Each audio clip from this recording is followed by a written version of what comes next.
Good morning, everyone. We'll kick off. Just so you know, we're recording this session and we'll be sharing a recording after the event, along with the slides, which are detailed but very, very useful.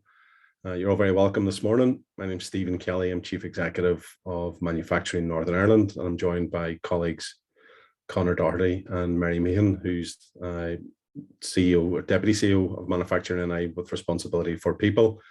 This is a very important session on the UK's points-based immigration system. I know here at Manufacturing NI, we get daily calls from employers looking for information, concerned about ensuring that they have people in their business. And obviously, since the UK left the EU, there's a new immigration system in place that replaces the end of freedom of movement.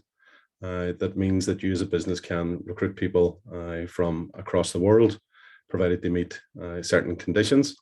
We've people joining us this morning from the UK Home Office who'll take you through that points-based immigration system, some details that you as an employer need to know and include in your daily work as part of your HR function in particular. I'm going to hand over now to Daniel from the UK Home Office, who'll take us through the slides. Just to say there's a question and answer facility as part of this webinar. They'll be using a different system called Slido, so do keep your eyes out in the next couple of slides for login details for that Q&A function. But I'll hand over now to Daniel. Daniel, you're very welcome alongside colleagues, and over to you. Thank you very much, Stephen. So I'm gonna, let's have a look here. There we go. I'm gonna try and request the remote control, Stephen, so I can control the slides. Let me know if that seems to have worked now. So yeah, thank you very much. First of all, apologies. This is actually like my first day back in the office in Liverpool, so I'm sitting in the wrong place. The lighting's all wrong. I'm not sure whether I'm speaking very quietly or shouting. I'm so used to working at home and just shouting my head off all day. So I will try and give you an appropriate volume. But if you can't hear, please let us know in the chat function. So you can see on the screen there, we've got the Slido function for asking questions. So you can scan that QR code that's on the screen. I'll just move that back. God, just keeps jumping forward. Let me bring that back up.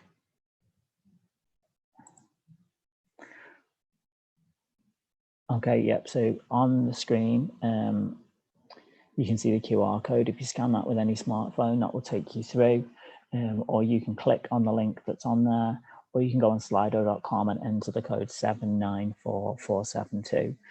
We ask you to use this function so that we've got an accurate record of all the questions that have been asked, and we can easily share that with policy colleagues. And it also gives you the opportunity to upvote other people's questions. So if we get lots and lots of questions, we can make sure we answer the most relevant ones. So to begin with, I'm just going to go through, if the slides have changed, sorry, we're having a bit of a nightmare here. There we go. So I'm going to start going through some of the resources for the EU settlement scheme. And I'm going to start with just basically some key headlines. So the deadline for the applications for the settlement scheme was the 30th of June of this year. So the settlement scheme is for those EU, EEA and Swiss citizens who were resident in the UK by the end of the transition period, so the end of last year. Now, the latest stats show that we've had over 6 million applications and over 5.4 million people have already been granted a status under the scheme. It's important to note that the scheme isn't going anywhere and applications are still being received every day. And I'll go through some of the reasons why people are still applying now. So you could be submitting late applications. We'll go through what that means shortly. They could be joining family members. And there will be millions of people who have pre-settled status now who will need to make a further application to get the full settled status when they've done 5 years in the UK.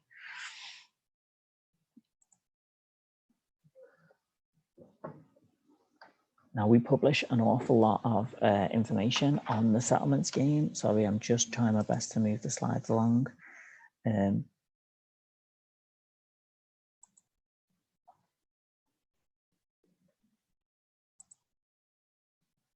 we go. We publish more information on the settlement scheme than we do across any other immigration route, and we update our total figures every month. And then every 3 months, we do a deep dive, which covers the nationalities of those who've applied, where they've applied from, and the nationalities of those people who've made applications. So you can see as up to the end of August, we've had nearly 6.2 million applications. There's been over 5.7 million concluded.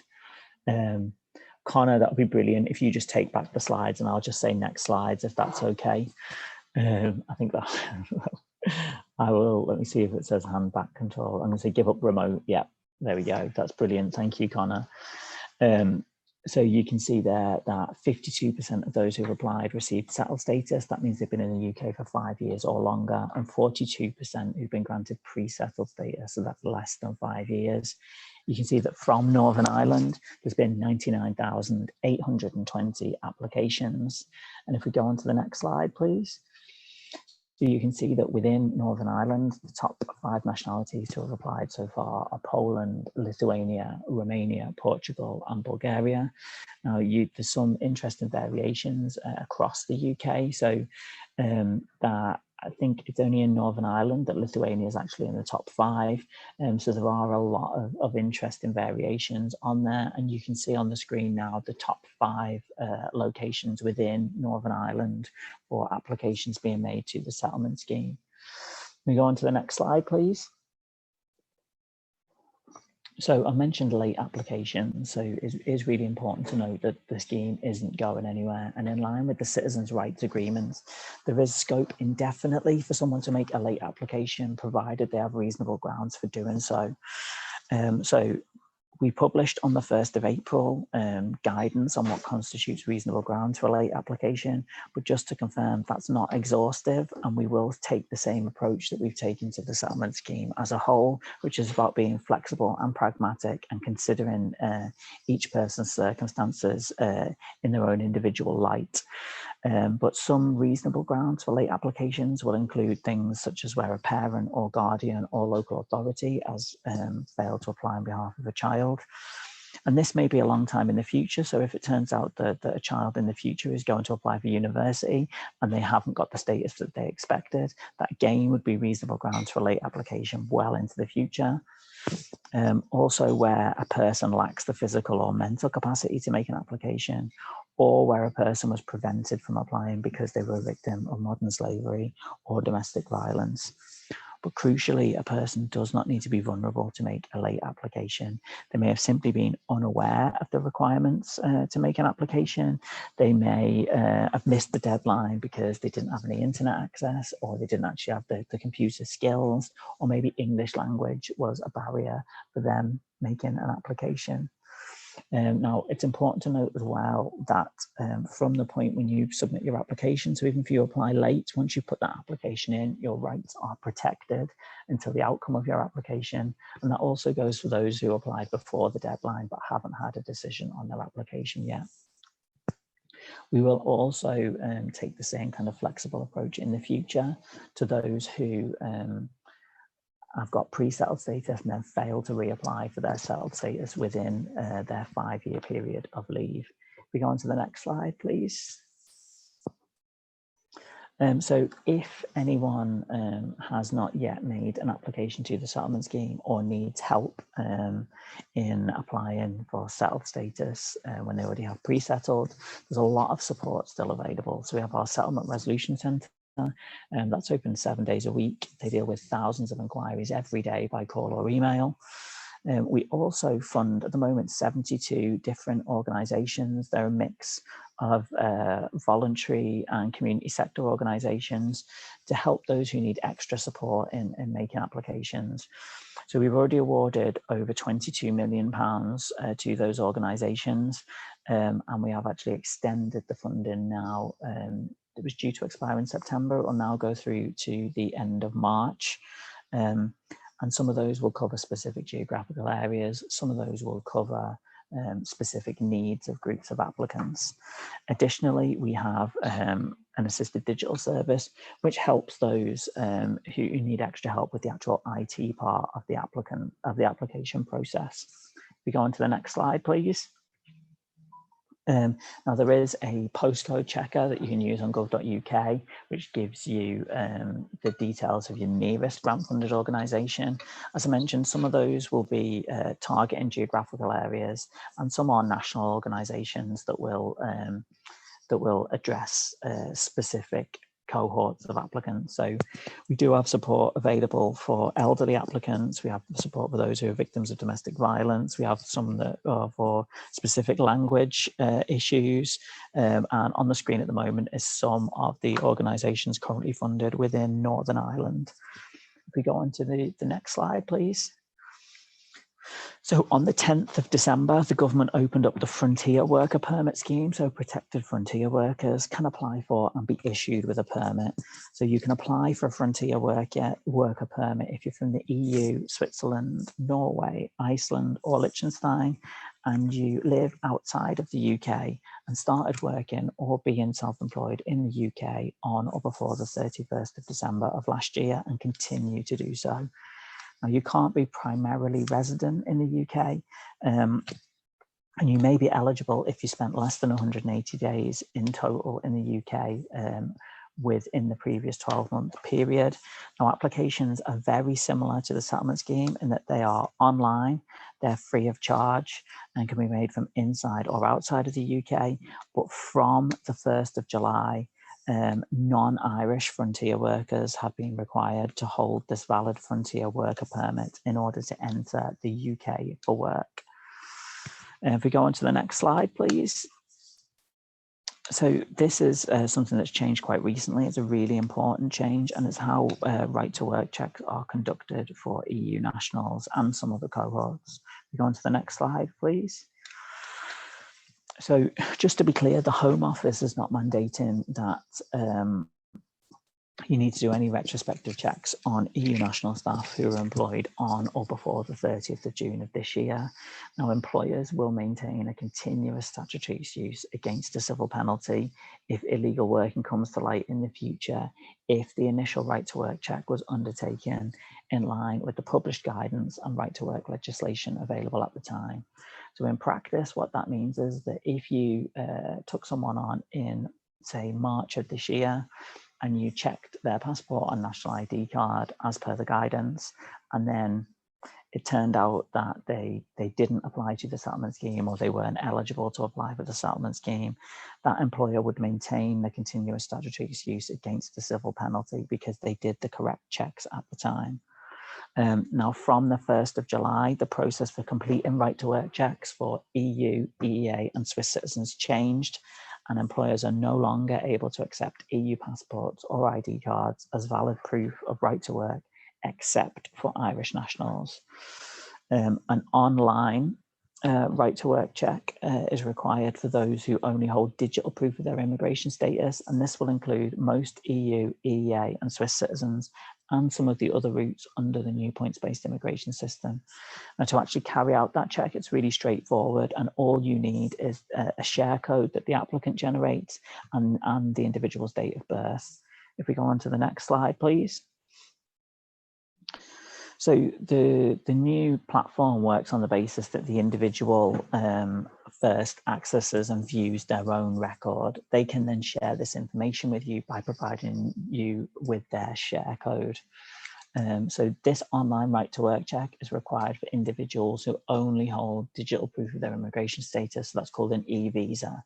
So this will apply to most EU nationals, but will all include in those who've got settled or pre-settled status, but also anyone with one of the new Hong Kong British nationals overseas visas, and other nationalities who've come to the UK more recently under the points-based immigration system. So a share code will be generated by the applicant. Now they can enter your details as an employer and you can get emailed the code, or they could just pass you the code for you to go onto the platform and look at it. So you'll go onto the service called View an Applicant's Right to Work on gov.uk and enter that share code and their date of birth. If you go on to the next slide, please. And this is an example of what you will see when you access the service. So it will tell you on there, and apologies, my eyesight's terrible and then my screen's quite small, so I can't actually read what this person's permission is, but it will tell you when they've got the right to work until, and in the details, it will give you any information that you need to be aware of. So for instance, some of the routes, if you've got, say, a graduate visa, you can do anything you want except be a professional sports person, and this would be in that details box along with any restrictions that they may have on hours or anything like that. And as long as you're satisfied that the person in front of you, either in person or on a call like this, as long as you're satisfied that that is the same person whose photo you have here, that is you confirming their check and completing what you need to do. You do need to retain evidence of doing this check, and this can be done via the profile page. So on this page, you can either print it off or you can save it as a PDF or HTML file. If we go on to the next slide, please. I'd like to just now talk you through some of the key routes for the new points-based immigration system and just make you aware of some key information. We go straight onto the next slide, please.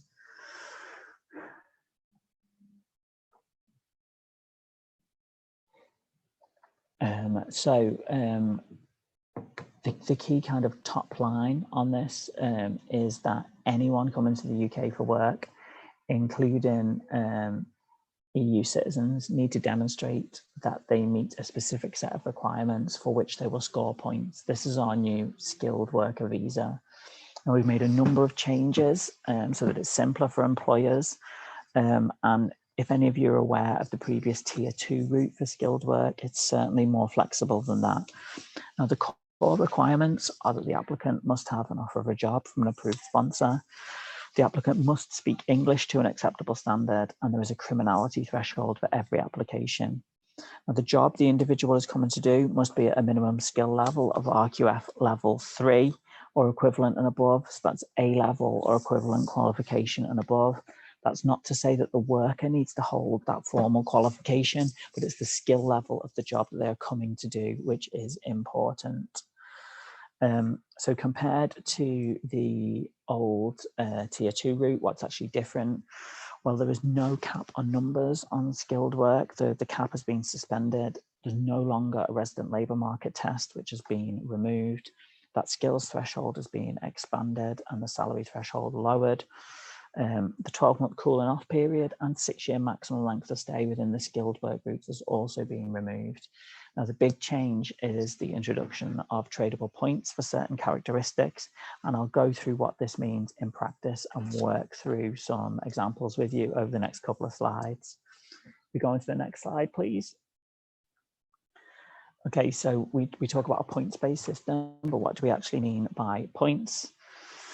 So every applicant must score 70 points for a skilled worker visa. Now, by meeting the mandatory criteria, so you've got a job offer, the job you're coming to, job offers from an approved Home Office sponsor, it's at the right skill level and you meet the English language requirement, you will score 50 points. To qualify for the skilled worker visa, you must obtain a further 20 tradable points through a combination of points for your salary, a job on the UK's shortage occupation list, or a relevant qualification. Now, for every occupation, there is a salary that must be paid, and this will either be the higher of our general salary threshold, which is £25,600, or the going rate for that job if it is higher. Now, the appropriate salary for each occupation is set out in our immigration rules and is available on gov.uk. So, for example, a civil engineer is required to earn £35,000 and a quality assurance technician is required to earn £25,600. Now, it is possible to reduce the salary requirements if the individual can score points for their attributes or the nature of the job that they are coming to do. So if a job is on the UK shortage occupation list, you can get a 20% discount on that salary requirement. If the individual has a PhD that's relevant to their job, that's worth a 10% discount. which rises to 20% if the PhD is in a STEM subject. And new entrants to the labour market can also secure a 30% discount. Now, those discounts will apply to whichever sum the migrant would otherwise need to earn for that particular occupation, so either that general salary threshold or the going rate, whichever is higher. And there is a general floor of £20,480 below which a salary can never drop when those discounts have been applied. So there are also a number of public sector occupations, so things such as teachers and doctors, that are subject to separate arrangements based on published pay scales. Now, as we move forward, we will retain the ability to increase the number of attributes for which you can score tradable points to help us meet the needs of the economy, but the mandatory requirements will never become tradable. We go on to the next slide, please. Okay, so we will actually send you out, so we'll send you out copies of the slides from today, and we will also send you the relevant links to all the stuff on gov.uk. And in our employer's guide, there's a good selection of how the different sort of permutations of tradable points work, but I'm just going to run through a couple of them here. So in this scenario, the individual has been offered a job as a mechanical engineer with a salary offer of £26,750. Who meets those mandatory requirements. So he's got a job offer from an approved Home Office sponsor. It's at the right skill level and he meets the English language requirement. Now, the going rate for mechanical engineers is £33,400. So the salary he's been offered is £26,750. So he does not score any points for his salary. However, mechanical engineer is on the UK shortage occupation list. So with the mandatory requirements, he gets 50 points, he gets an additional 20 points because the job's on the shortage occupation list. The 50 plus the 20 gives him the 70 points total. If we go on to the next slide, please. Okay, so in this scenario, the individual has been offered a job as a quantity surveyor with a salary of £27,840. Again, he meets the mandatory requirement, so that job offer from an approved sponsor, QS is at the right skill level and he's got the English language skills. That gives him 50 points. Now, the going rate for quantity surveyors is £30,600. Now, the salary that he's been offered here puts him within 90% of the going rate for his occupation. So he scores 10 points for his salary, but that leaves him 10 points short. So he's on 60 and you need 70 for the total. In this case, the individual has a PhD in a subject that's relevant to their job. So that gives them 10 additional points. So 50 for the mandatory requirements, 10 for his salary and 10 for his qualification gives them that 70 point total. Okay, if we go on to the next slide, please. And again, so the big question at the moment is whether or not you need to become a Home Office sponsor. So we've made a number of changes to the way that this process works. It's important to note that you need to become a sponsor to bring someone in to work or study. We've removed that labour market test, suspended the cap on numbers, and we no longer issue certificates of sponsorship via a monthly panel. And cumulatively, this means a reduction in the process of up to 8 weeks. But it's really important to note that you don't need to be a sponsor to employ someone with the resident labour market. That includes the millions of EU nationals who've applied to stay under the settlement scheme. We will also now allow individuals to switch into different visa categories without having to leave the UK, though obviously they do need to meet the requirements of the route that they are switching into. We've also, we're planning on making further whole-scale changes to this route, and I'll talk through what that is going to look like shortly. If we go on to the next slide. So essentially, we are looking at full end-to-end reform of the sponsorship process. We appreciate that this is a process and IT system that has been going for a number of years, and we are doing a full review and sort of transformation process on it, and it will cover 4 key strands. So the first is improving that faster end-to-end customer journey. So that is both for employers bringing in workers, but also from an applicant's perspective when they are applying for a visa. We are looking at reviewing our service standards to deliver significant improvements.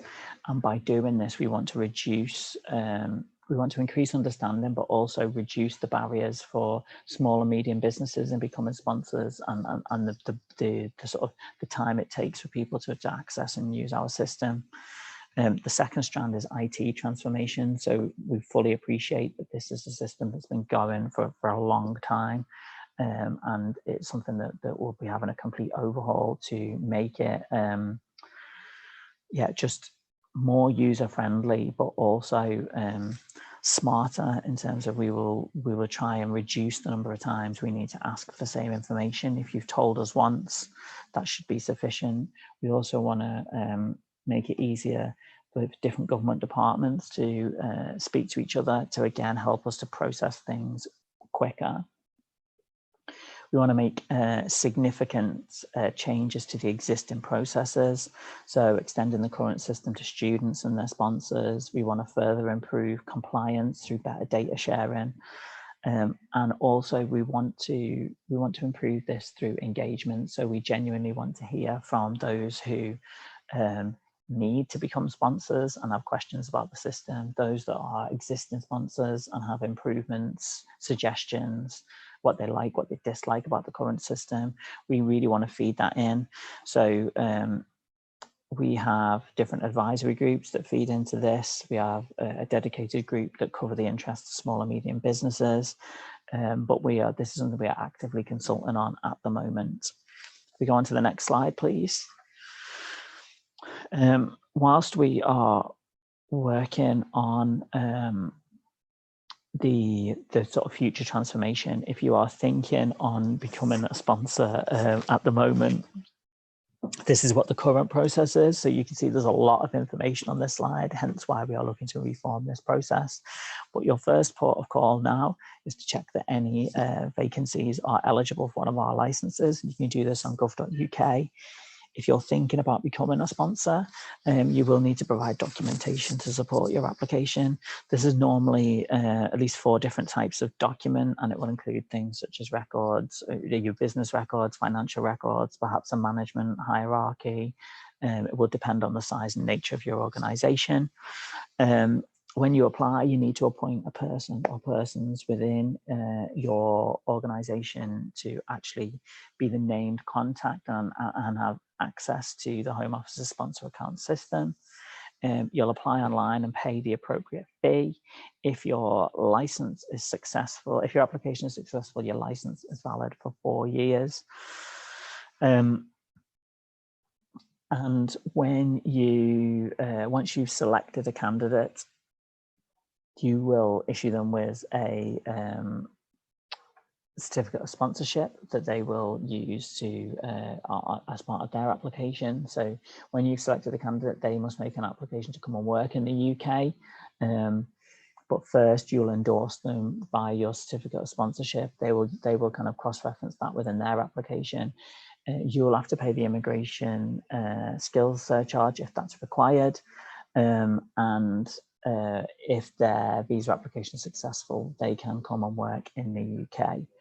And as I say, this is some of the fees and stuff are on the screen there now. We will send all this out to you, and it is the process that we are looking to wholly transform going forward.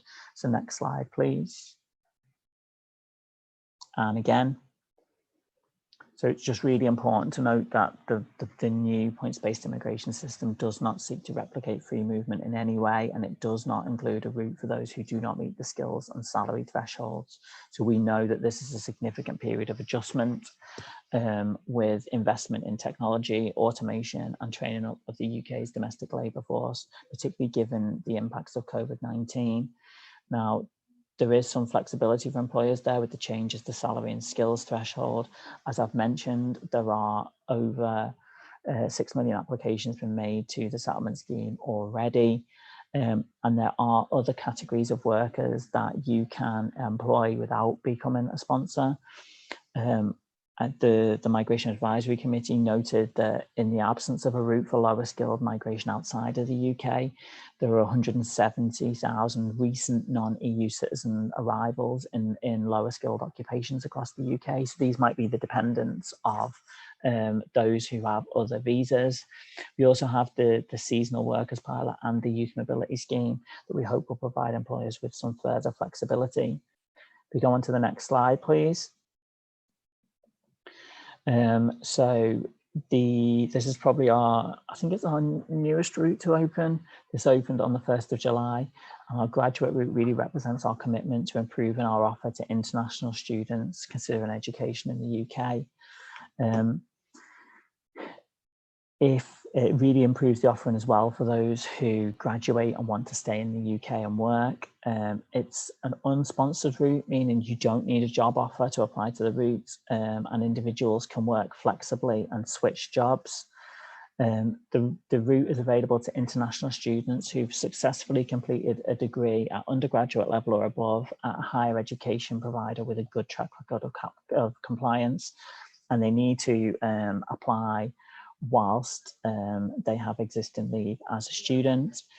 Now, if they are successful with their graduate visa, they'll be granted 2 years non-extendable leave, 3 years if they've been granted with a PhD, and whilst they're on that visa, they can work or look for work at any skill level, any salary level, and then switch into one of those skilled worker routes if they find a suitable position further on down the line.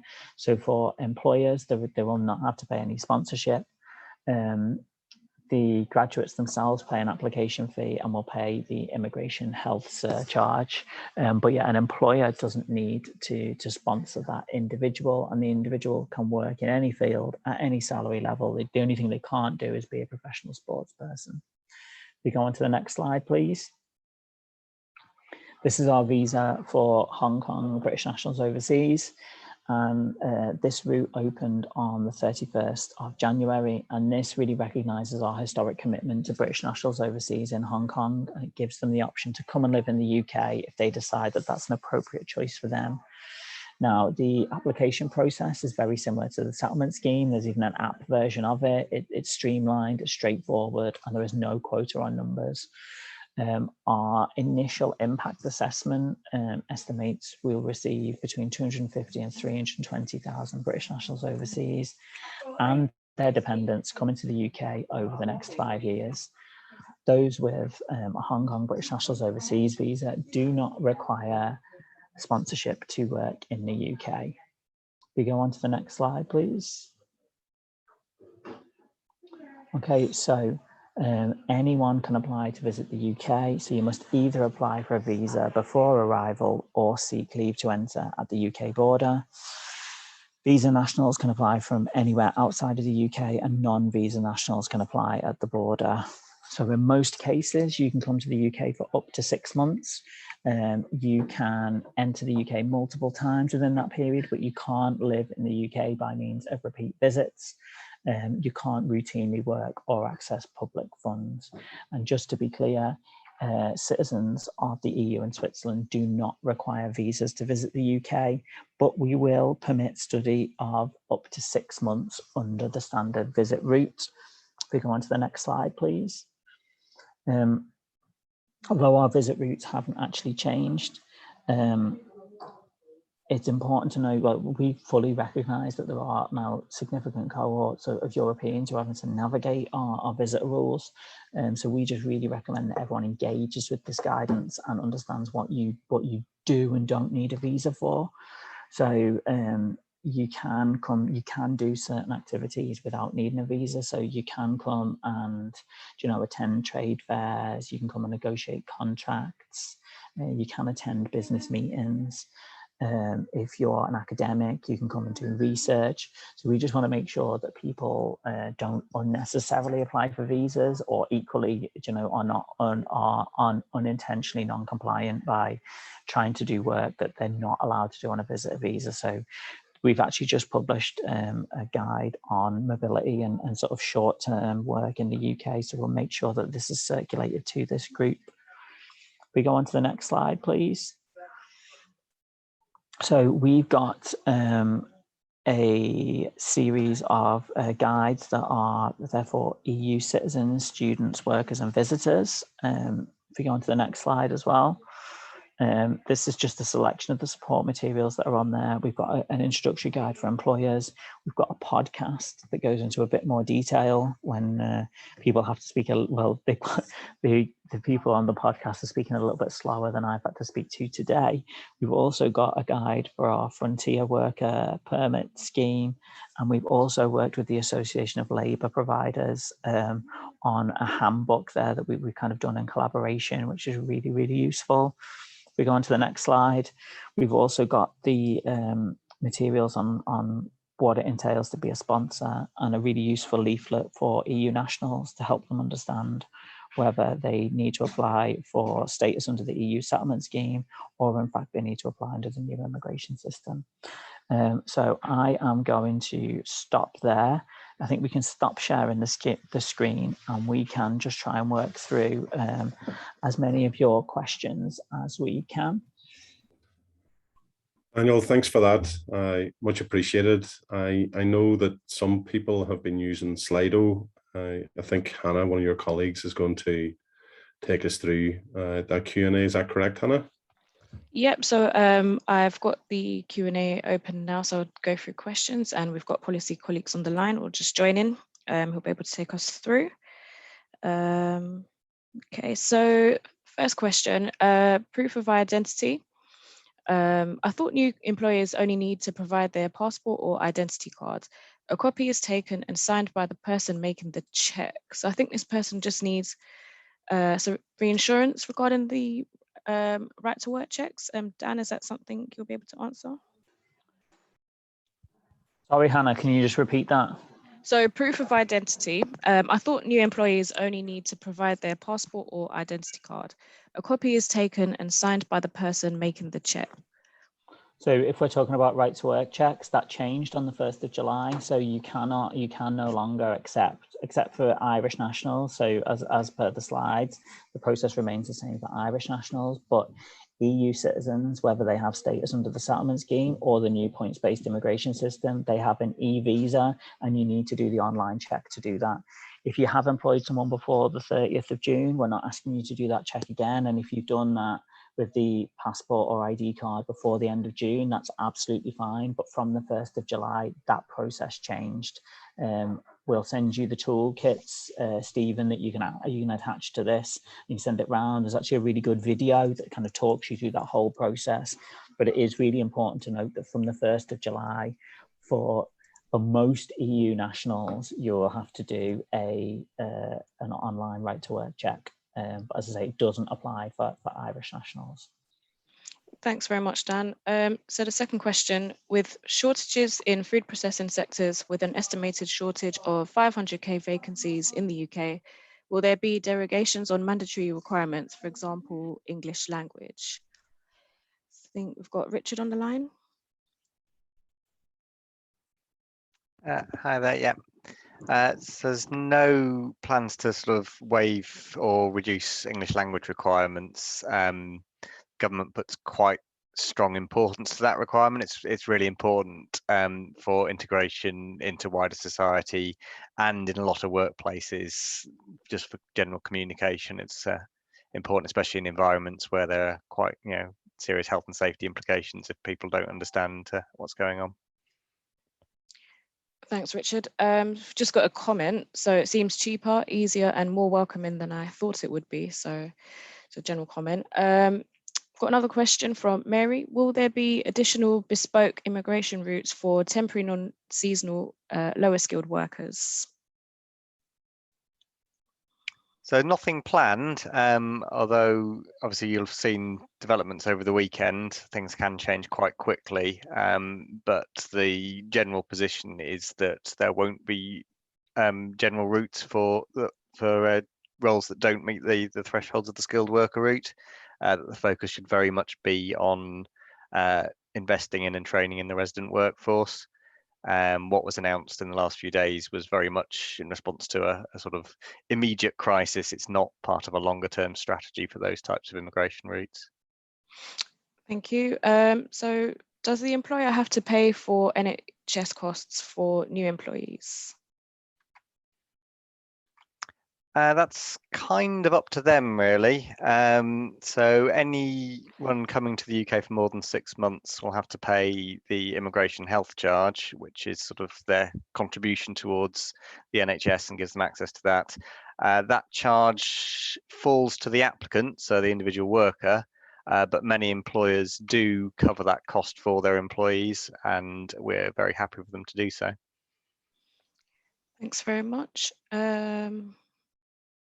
Lastly, will the Home Office consider fast tracking of visas for priority sectors?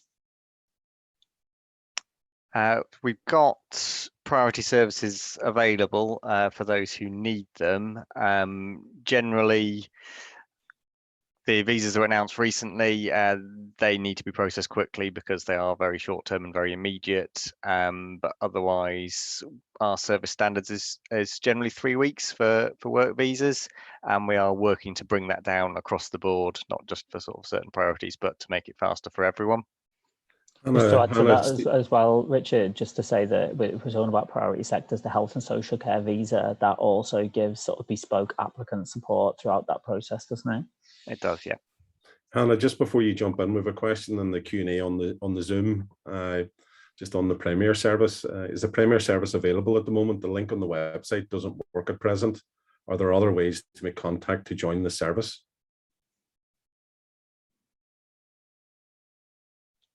I'm not aware of that being down. Dan, do you know anything? It's not something that's been brought to our attention before. So if you're happy with that, we'll take that away and see. We'll come back to you, Stephen, whether we can get an update on that.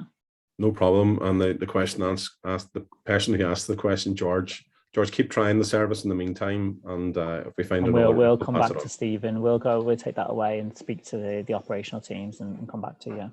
No problem. Sorry, Hannah.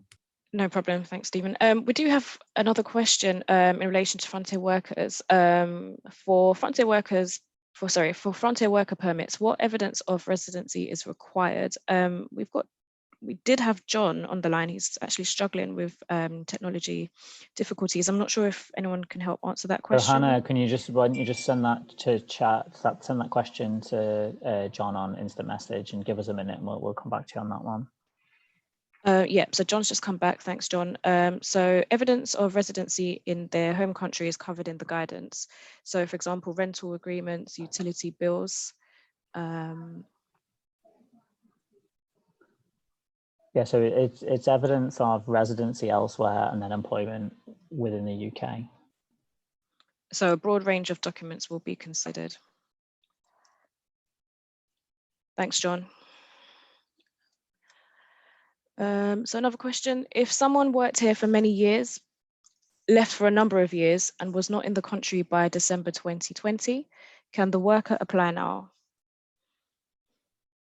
I mean, it depends on the category that we're talking about here. I presume if we're talking about EU citizens, then obviously we can't give bespoke immigration advice. It depends on how long they've been in the UK in the first place, whether they'd acquired permanent residency that way, and then based under the previous EEA regulations, whether they would have lost that, depending on how many years they'd been outside of the UK for.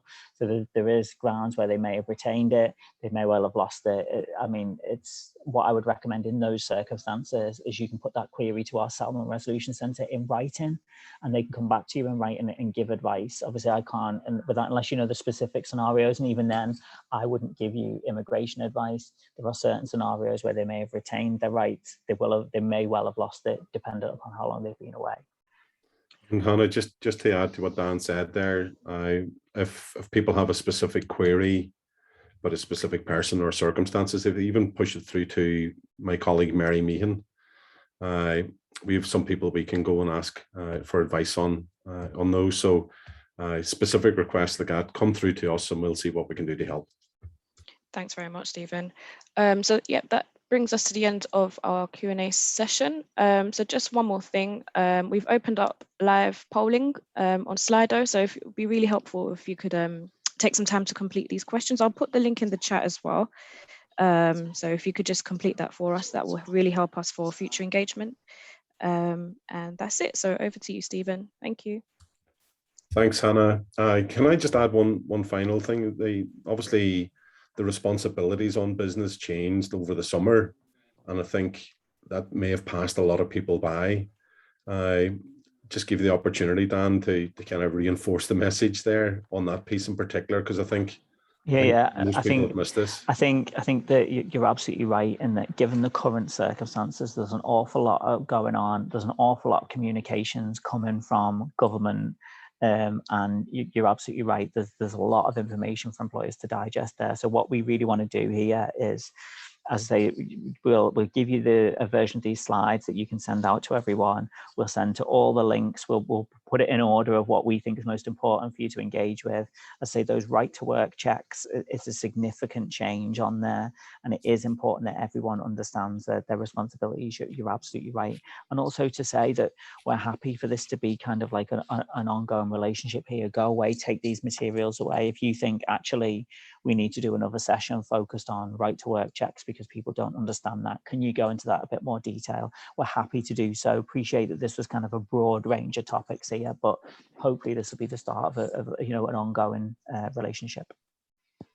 Thanks very much, Hannah, Richard. I think John was in the background, and yourself, Dan, for taking us through those. Hopefully the weather in Liverpool improves. It looks a bit grim there behind you. But we really appreciate your time this morning. We'll be sharing a recording of this plus a version of the slides, which are shareable with everyone after the event. So good luck and enjoy the rest of your morning. Thank you. Thank you. Cheers, everyone. Thank you. Thanks.